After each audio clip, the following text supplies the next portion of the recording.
This is Getting On with Life, Biblical Wisdom for Successful Christian Living. And this lesson is Adam's Legacy. We are often impressed by people who are doing well, or who have wealth, popularity, or power. It's easy to be envious of those who have life easier or more blessed than we do. Envying those who are better off than us is so common that the Bible addresses it and tells us not to fall into that line of thinking. Proverbs 23:17 says, "Do not let your heart envy sinners, but always continue in the fear of the Lord." And Psalm 37:1 says, "Do not fret over doers of evil, do not envy those who do wickedness, for they wither like grass and wilt like tender plants." And Psalm 49:16 and 17 says, "Do not be impressed when others grow rich, when the splendor of their houses increases. For when he dies, he will carry nothing away. His abundance will not follow him down." The reason we are not to envy others, especially those who are wicked or those who have the abundance of things we would like to have, is that all a person's possessions won't give them power over dying and standing before God for judgment. A friend who worked with an undertaker shared with me many jokes he would tell to a bereaved family as they drove to the graveside. He would point out that there are no roof racks on hearses, since people don't get to take their possessions with them. And to the question, how much did he leave behind, the answer is always the same: everything. We don't get to take any of it with us. What tricks our mind is that we see a person prospering, and there is the sense that their success will go on forever. They build an empire, own lands, get buildings and lands named after them, and they seem to have achieved an almost immortal status. God reminds us, however, that the appearance of superiority is illusory. The same end comes to the fabulously wealthy, the poor idiot in a mental institution, or the man with the most menial job and the meanest existence. Ecclesiastes 2:14 tells us, "The wise man has eyes in his head, but the fool walks in darkness. Yet I realize that one fate overcomes them both." Ecclesiastes 7:2 says, "It is better to be in a house of mourning than a house of feasting, since death is the end of every man, and the living should take this to heart." So consider all the great and wealthy people of yesteryear. Consider all those whose names are remembered in some way, maybe by reputation or even a statue in their honor. What came of all those people? They are dead. With our inevitable death, we can take nothing with us. We leave all we have amassed to those who are alive. Psalm 49:10 tells us, "He sees that wise men die, likewise the fool and the ignorant person perish, and leave their wealth to others." So pity the self-confident person who is deceived by success, fame, and wealth. They will be fooled into thinking they have risen above the fate of normal people. They will see their wealth as a fortress, protecting them from unhappy things.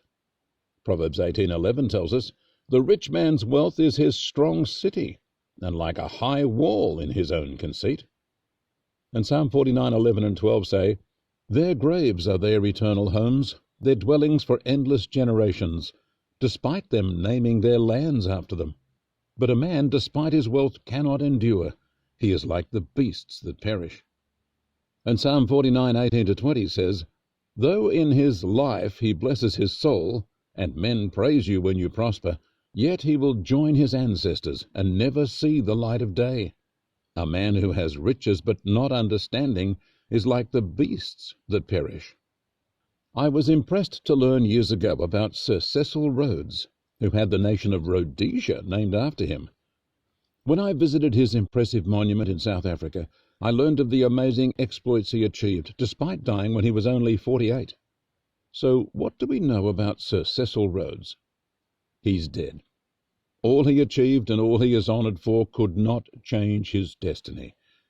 So consider this: there is nothing any man can do in an entire lifetime that can undo what was done on his behalf 6,000 years ago by Adam.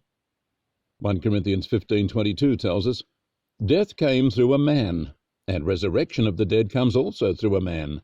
For as in Adam all die, so in Christ all will be made alive." We die because of Adam. Nothing we do or gain in our whole life can undo that. So Adam has more power and rule over our existence than we do. That's profound. We need a second Adam. We need someone with the same power to impact human existence that Adam had all those centuries ago. Wonderfully, we have that second Adam, Jesus Christ. While death came by Adam, resurrection from the dead comes through Christ, making all of us alive. So, through your whole life, with all the things you can do or possess, you are powerless to overcome Adam's legacy of death. But Jesus, by living sinlessly and dying to pay for sin, can break the power of death over your life and free you to live with God through eternity.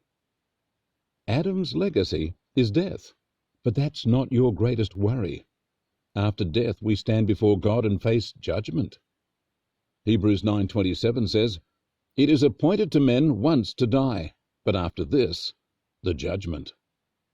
That makes the work of Jesus Christ so much more wonderful.